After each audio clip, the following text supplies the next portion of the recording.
Blessed by the superior, Hebrews 7:7 and 8.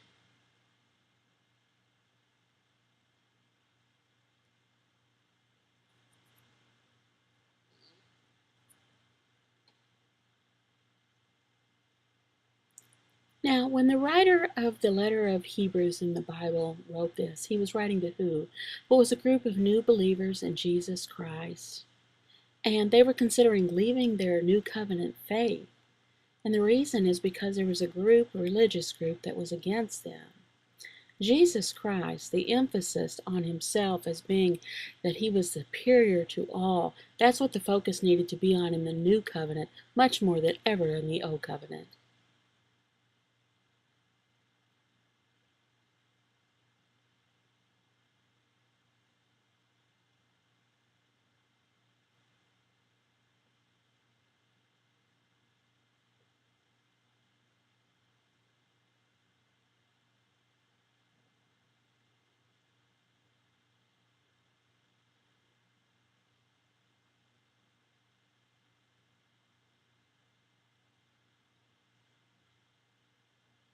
Now Jesus, he was superior to all other men. This included Abraham and Melchizedek.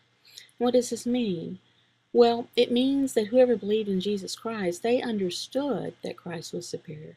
And they understood that what this meant, that he had the promise of the hope of salvation born to all of the children that God had given him.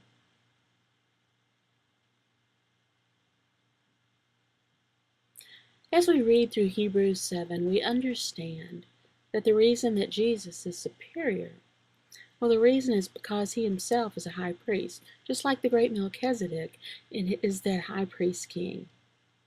Now, Melchizedek, he was a great man. His name, it means King of Righteousness, the same as Christ. So he was great in this, and also because he was an eternal high priest.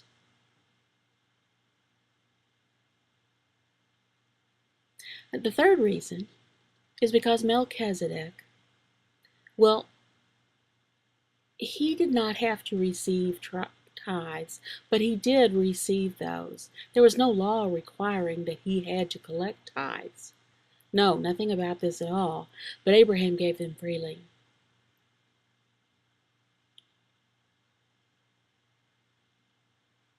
Now in Hebrews 7:7 through 8, it expounds more about this. And in this verse, it talks about Melchizedek and that he was superior over Abraham, the inferior, where that he could bless him. Was Abraham superior to Melchizedek? No, it was the other way around. He was the inferior. So Abraham was a great man too, though. We need to remember that. He was the father of all the people that Jesus had been given to by the Father. And so Melchizedek blessed him. Melchizedek took the place of superiority over Abraham.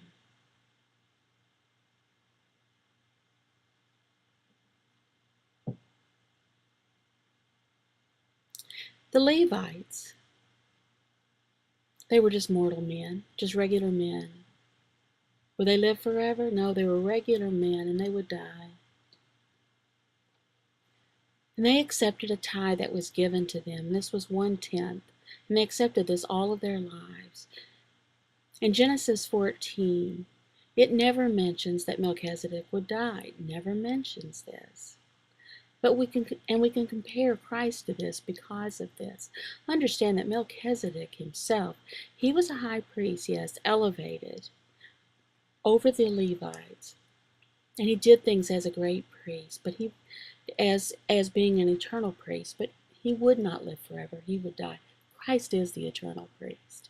Christ would take over Melchizedek's place and be above the Levites.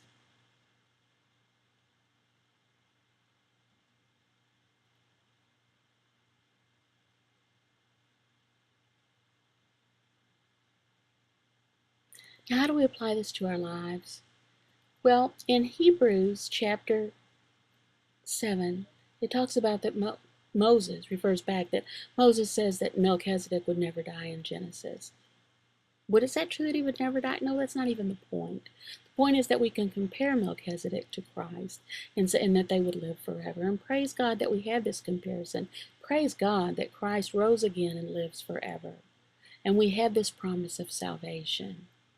That's because Christ is our high king, our eternal king, like Melchizedek.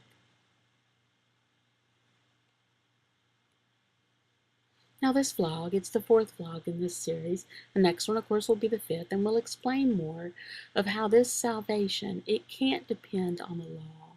No, it can't. Our salvation only depends on Christ and the work that he has done as our high priest.